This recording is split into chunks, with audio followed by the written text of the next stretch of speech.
Olá, irmãos! Vamos entender um pouquinho sobre o purgatório, tá?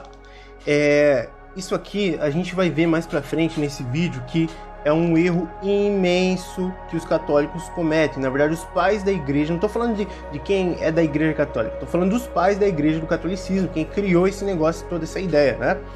É um erro e é, tipo assim, má interpretação e depois mitologias criadas em cima da má interpretação e tal, e vai levar um monte de outros enganos. Bom, vamos entender aqui, ó, Wikipedia. Purgatório. Purgatório é o estado e o processo de purificação ou castigo temporário em que as almas daqueles que morrem em estado de graça são preparadas para o reino dos céus. Uma alusão à existência do purgatório encontramos em 1 Coríntios 3, do versículo 12 ao 15, que é, abre parênteses, aquele cuja obra, de ouro, prata, pedras preciosas, sobre o alicerce resistir, esse receberá a sua paga. Aquele, pelo contrário, cuja obra, de madeira, feno ou palha, for queimada, esse há de sofrer o prejuízo. Ele próprio, porém, poderá salvar-se, mas como que através do fogo. Outras alusões bíblicas se encontram em Lucas 12, do 42 ao 48, e Mateus 5, do 22 ao 26. Vamos lá ver o do Lucas. Na verdade, o do Lucas é mais focado nos últimos dois versículos, né? Lucas 12, 47 e 48. E o servo que soube a vontade do seu senhor e não se aprontou, nem fez conforme a sua vontade, será castigado com muitos açoites. Mas o que a não soube fez coisas dignas de açoites, com poucos açoites será castigado. E a qualquer que muito for dado, muito se lhe pedirá, e ao que muito se lhe confiou, muito mais se lhe pedirá. Então aqui é basicamente o seguinte, vamos lá ler o outro que eu vou explicar. E o do Mateus 5 é mais focado no versículo, nos dois últimos também, 25 e 26, tá? Concilia-te depressa com teu adversário enquanto estás no caminho com ele, para que não aconteça que o adversário te entregue ao juiz, e o juiz te entregue ao oficial, e te encerre na prisão. Em verdade te digo que de maneira nenhuma sairás dali enquanto não pagares o último ceitil. Então aqui eles usam basicamente a premissa que purgatório é um lugar de, como eu posso dizer, de purificação, né? De castigo temporário, como diz a Wikipedia. Então lá é onde você vai, digamos, se aprontar para o seu senhor, né? Então, basicamente, você em estado de graça, você está no purgatório, se preparando para o reino dos céus. Então, olha só que interessante. Aqui está dizendo, esse versículo de Mateus 5 está dizendo basicamente, concilia-te depressa com o teu adversário. Aqui está falando realmente dos frutos do Espírito, está falando da obra na terra. Na terra. E aqui quando está falando, ó, para que não aconteça que o adversário te entregue ao juiz, e o juiz te entregue ao oficial e te encerre na prisão. Aqui o Messias está usando uma alegoria para explicar para esses caras aqui algo físico, mas que remete ao espiritual, ou seja, remete ao reinado dos céus, tá, ao julgamento, ao galardão, à condenação e tudo mais, né? Então aqui está falando basicamente para você amar o teu próximo, né, em suma.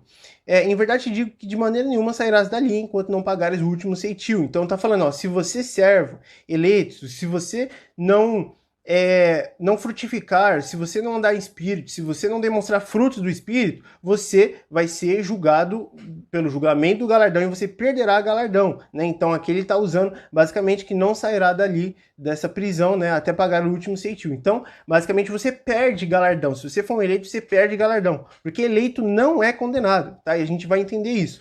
Vamos entender o versículo de Lucas. Aqui está falando o seguinte, o servo que soube a vontade do seu senhor não se aprontou, nem fez conforme a sua vontade, será castigado com muitos açoites. Então aqui o Messias está falando, o servo que soube a vontade do seu senhor e não se aprontou, ou seja, o servo sabe o que o seu senhor quer, né? O seu Adoni, ele sabe o que ele quer dele mesmo e ele não se apronta mesmo assim. Esse é o eleito? Não, esse não é o eleito. O Messias está dando um exemplo aqui para explicar o que é o que não é um eleito. O eleito que sabe o que o Messias quer, o que o Pai Yahweh Tsevaot ele quer, o eleito ele faz. Por quê? Porque não tem como resistir ao Espírito Santo. Quem resiste ao Espírito Santo não é eleito, é vaso de ira. Então, como é que a gente vai, por exemplo, dizer não ao Espírito Santo, ao chamado, por exemplo, né? Não tem como. O que a gente tem que fazer é renunciar à carne, né? E aí, os decretos do Pai, ele vai correr na nossa vida, a gente querendo ou não. Então, realmente, assim, isso aqui não está falando do eleito. O servo que não faz a vontade do seu Senhor não é o eleito, porque o eleito ele faz a vontade do Pai por conta do Espírito Santo. O Espírito Santo habita nos eleitos, né? Ele não se manifesta, mas ele habita. Então, realmente não tem como isso aqui. Mas o que não soube e fez coisas dignas de açoite, com poucos açoites será castigado. Então aqui já está dizendo, aquele que não soube o que o seu senhor quer, né? Ou seja, o servo ele não sabe o que o seu senhor quer e mesmo assim fez coisas dignas de açoites. Esse será castigado com poucos açoites porque ele não sabia. Esse aí, o Messias já está falando, olha, eu estou falando do vaso de ira, porque o vaso de ira, ele não sabe o que o seu senhor quer, porque o vaso de ira, ele não tem o seu senhor sendo Yahweh de Sebaot, mas Satanás. Então, é assim, o servo que é o servo de Yahweh, ele sabe o que seu senhor quer, porque o Espírito Santo habita nele. Agora, o servo que não é o servo de Yahweh, ele não sabe o que Yahweh quer. Então, ele será condenado, mas aí é onde entra o quê? O que eu já falei com vocês, o galardão da condenação, que seria lá do trono branco, né? O julgamento do trono branco de Apocalipse servirá somente para condenar os ímpios, os vasos de ira. E lá, os ímpios eles não serão condenados conforme as suas obras, mas eles serão galardoados no julgamento conforme as suas obras. Então, os ímpios eles não vão para o lago de fogo porque eles, sei lá, eles roubaram, eles mentiram, não. Eles vão para o lago de fogo porque eles não têm a graça, eles não são escolhidos pelo Pai para a eleição. Então eles serão condenados, ponto. E aí então, depois disso, vai abrir um julgamento para decidir o galardão de condenação desses ímpios, aí sim, conforme as suas obras.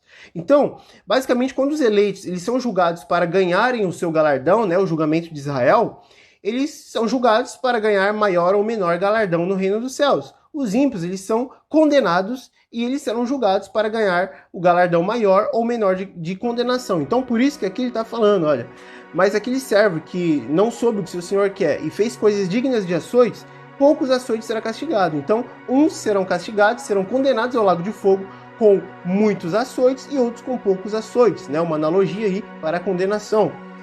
E qualquer que muito for dado, muito se lhe pedirá, e ao que muito se lhe confiou, muito mais se lhe pedirá. Então, aquele que sabe demais, ele será julgado mais rigorosamente. Aquele que sabe menos será julgado menos rigorosamente, né? Por assim dizer. Então, basicamente é isso aqui. Vamos voltar lá na Wikipédia.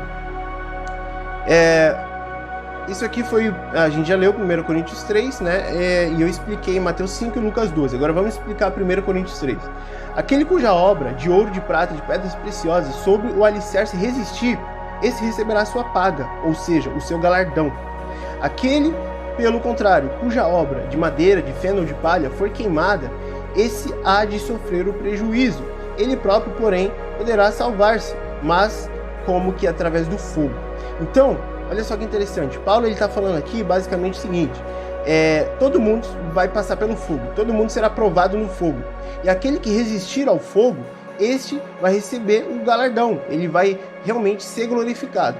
Agora, aquele que for consumido pelo fogo, ele usa aqui a expressão de madeira, feno ou palha, ele poderia ter usado barro também, né? Para falar do ser humano da natureza de barro, e não da natureza celestial, das estrelas, né? Que são os eleitos.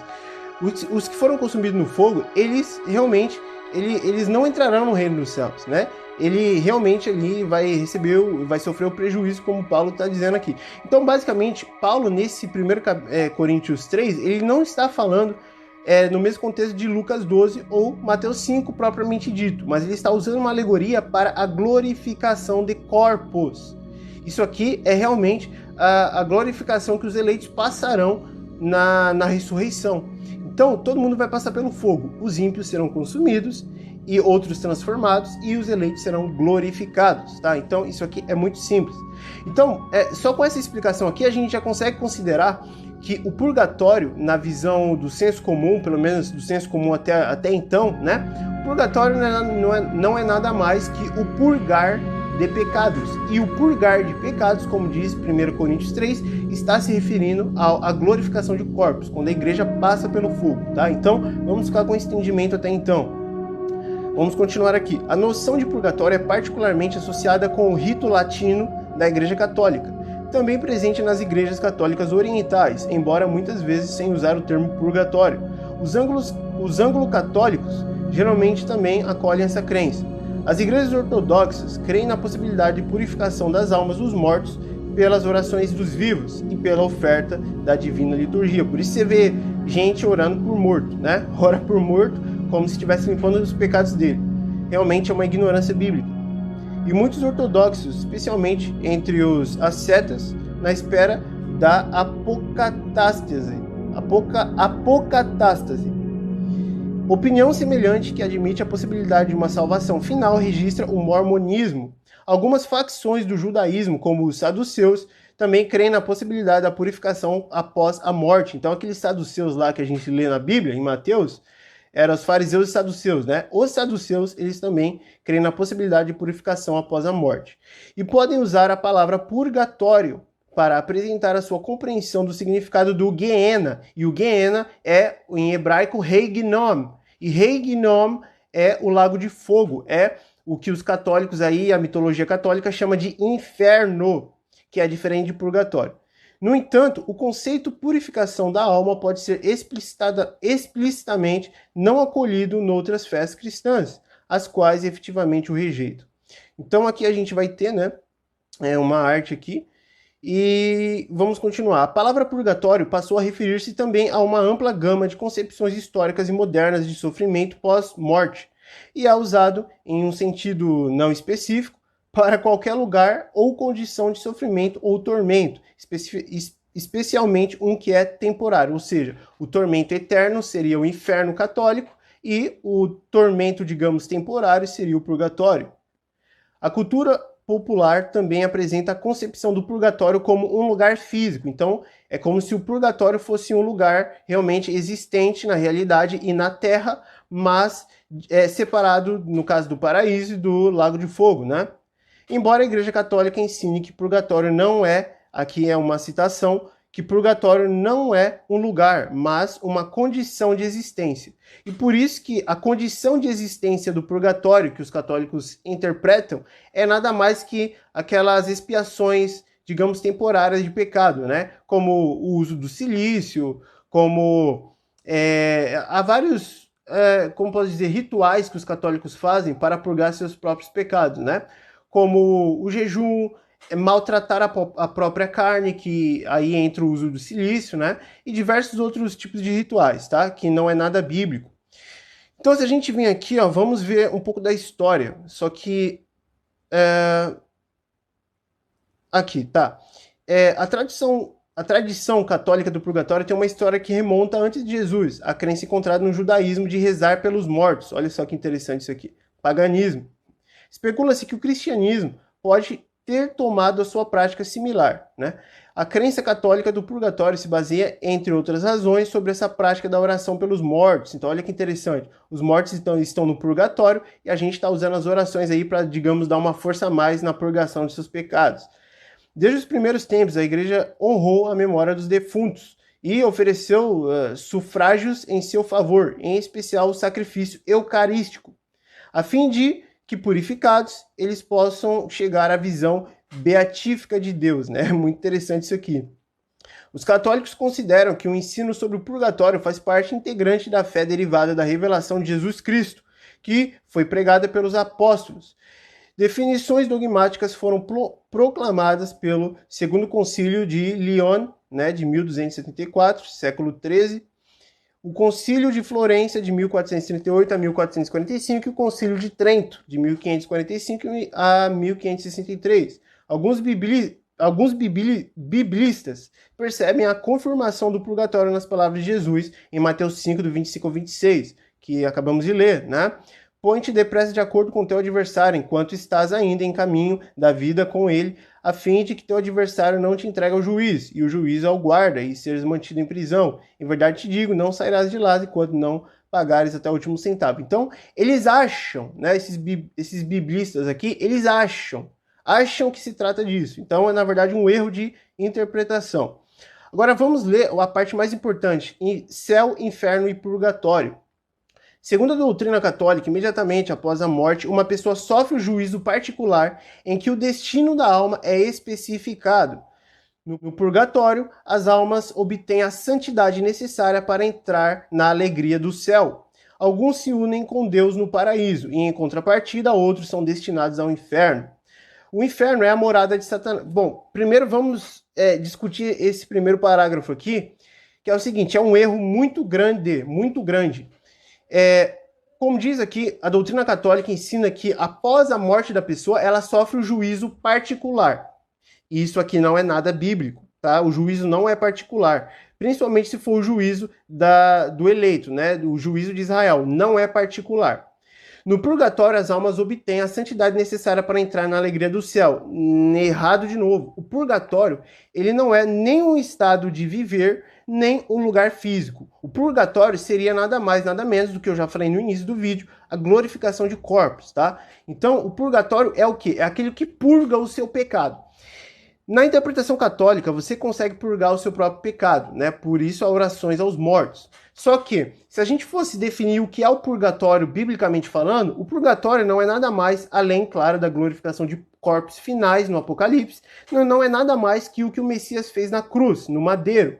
Então, a expiação no madeiro, o Messias realmente ter sido cordeiro, isso foi o purgatório de todos os eleitos, de toda a igreja, sem exceção. E claro que, como posso dizer, o purgatório realmente efetivo da igreja, aquele efetivo que transforma o seu corpo, será tido, né, no final dos tempos, aí, na glorificação de corpos após a ressurreição dos mortos. Então, o purgatório católico não é nada mais que um erro de interpretação, claro que bíblica, mas principalmente teológica, porque envolve a natureza de Deus, né? E uma mitologia, uma paixão criada em cima desse erro interpretativo da Bíblia, que então leva à origem do purgatório, tanto físico quanto, né, espiritual, como método de vivência da sua vida. Agora vamos ver aqui esse segundo parágrafo. O inferno é a morada de Satanás e de pessoas que morreram em pecado mortal e nunca arrependeram-se sinceramente. É um lugar ou estado da alma em que o condenado não pode se arrepender e assim nunca sairá de lá.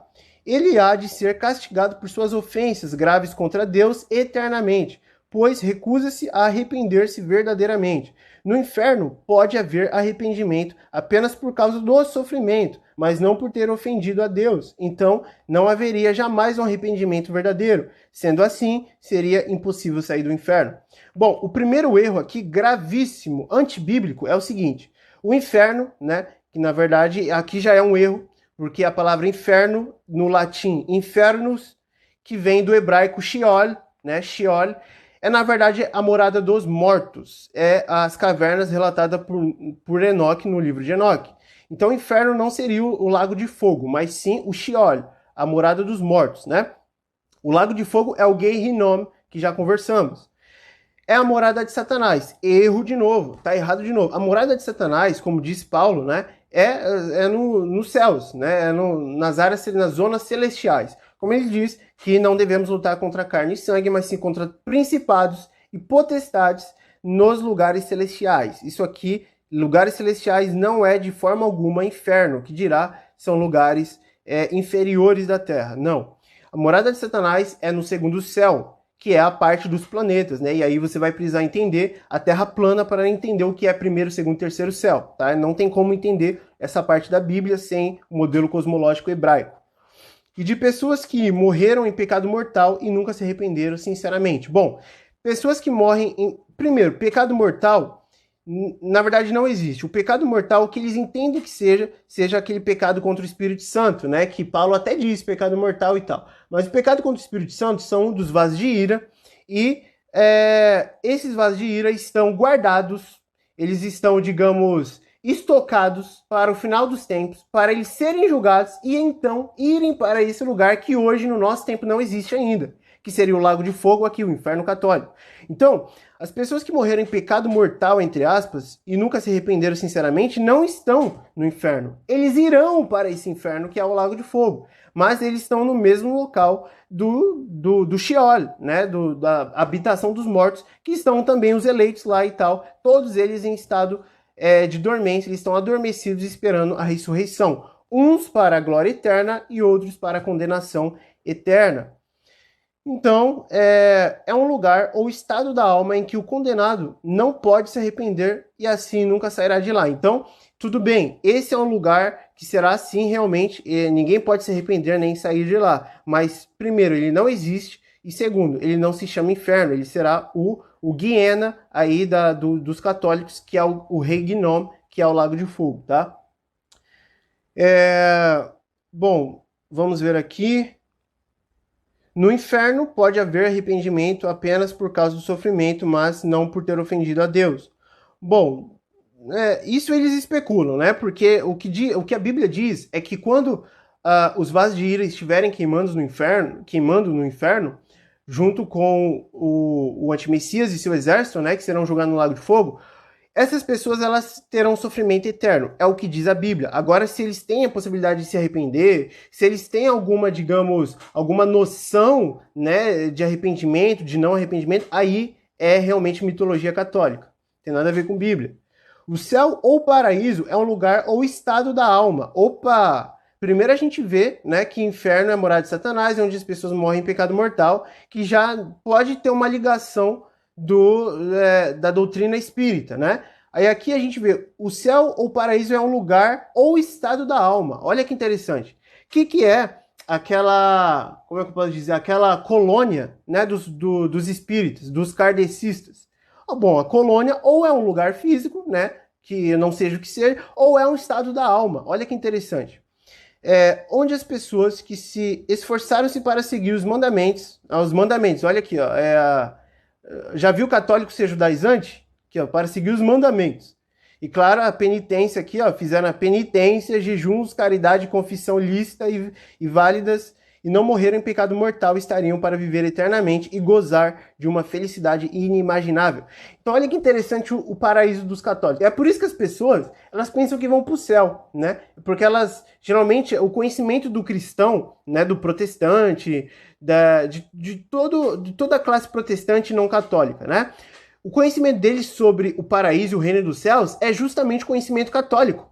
Porque, como eu já disse aí nos meus stories, a única religião cristã que é real é o catolicismo. Cristianismo é catolicismo. O protestantismo, todas as religiões protestantes que não são católicas, né? Testemunho de Jeová, Adventista, Mormon, os caras lá das línguas, né? Esqueci agora o nome deles, os caras que falam em línguas lá. Qualquer seita cristã, na verdade, não é uma religião. É uma seita avulsa. Religião cristã é catolicismo, é católico. Eles fundaram o cristianismo, então eles são o catolicismo e todas as seitas protestantes saíram deles e, portanto, são seitas avulsas, tá? Então, todas as pessoas aí que são cristãs, eles pensam que vão para o céu por conta desse conhecimento católico. É isso aqui, ó. São as pessoas que foram boas na terra, né? Pessoas que realmente tiveram boas obras na terra, fizeram penitência, jejum, caridade, confissões, fizeram todas essas coisas boas, né? Que na verdade se trata dos frutos do Espírito e não tem nada a ver com salvação. Todas as pessoas elas vão para o céu por conta disso. Agora, se vocês pesquisarem um pouquinho na mitologia egípcia, se vocês perceberem, o céu, né, o paraíso, na verdade, de Osíris é exatamente isso. Você faz o bem contra o próximo e então você vai para o paraíso. Isso aí, ou seja, é um paganismo, né? A mitologia de Osíris é paganismo egípcio. Então, se vocês perceberem e forem lá atrás, a origem do cristianismo, que foi o catolicismo, eles criaram essa nova religião chamada cristianismo, baseada em várias crenças e vários personagens e idealizações egípcias. Se você ainda não sabe desse estudo, vá no nosso site, na nossa área de estudo e veja o post sobre a origem do cristianismo, tá? Isso aqui é inteiramente egípcio, esse negócio de você ter boas obras e ir para o paraíso, tá? Isso aqui é egípcio. Segundo a doutrina da igreja, a maioria das almas, se não forem para o inferno, não estão suficientemente puras para entrar imediatamente no paraíso e vão, por assim dizer, purificar-se no purgatório. Então, olha que interessante, se você é um eleito da graça, que a graça alcança, evidentemente, você tem os frutos do Espírito e tal, de acordo com os católicos, você não será salvo. De acordo com os católicos, você ainda precisa se purificar e purgar os seus próprios pecados nesse lugar aqui chamado purgatório. Então olha que interessante, a graça no madeiro não é suficiente. A expiação do Messias, né, Jesus Cristo ou Yahshua HaMashiach, não é suficiente para purgar seus pecados, para levar você para o paraíso, né, o reino dos céus. Não é suficiente, mas você precisa passar pelo purgatório. Essa é a crença do purgatório em suma. Se um fiel pecar mortalmente, não se confessar e morrer, né, a confissão aqui, ele vai para o inferno, né, que seria o lago de fogo, mesmo que seja somente um pecado mortal. Ou seja, mesmo que ele só tenha um pecado mortal, ele vai lá para o inferno. Se um fiel pecar mortalmente e se confessar válida e licitamente, ou seja, com verdadeiro arrependimento e intenção de nunca mais pecar, não é nem nunca mais pecar, né? É só a intenção. E morrer, ele será salvo, pois teve seu pecado mortal perdoado, porém sofrerá no purgatório por esse pecado mortal. E caso ele não tenha feito penitências ainda em vida para reparar seu erro, para entrar no paraíso sem manchas, né? As almas do purgatório não correm o risco de irem para o inferno, todas vão para o céu. Então olha que interessante. Cara, é muito impressionante isso aqui. O erro teológico e bíblico e escatológico e soteriológico que os católicos cometem, né? Ou seja, você precisa realmente ali confessar seu pecado para que o seu pecado seja perdoado. Esse erro leva a eles crerem, mediante esse erro, que você precisa ir para o purgatório. Então um erro puxa o outro. Se você crê que você precisa se confessar para ter seu pecado perdoado, logo se você não se confessa, você não tem. Se você acredita nisso, você vai acreditar que, embora você tenha se confessado seu pecado, você ainda não esteja puro. Logo, você vai precisar de um purgante, por assim dizer, né? Você vai precisar ir para o purgatório purgar seus pecados. Então, vocês percebam que isso aqui é um imenso engano. Isso aqui é um imenso erro teológico, bíblico, soteriológico, escatológico. Isso aqui é um erro evidentemente errado. Isso aqui tá tudo errado nisso aqui.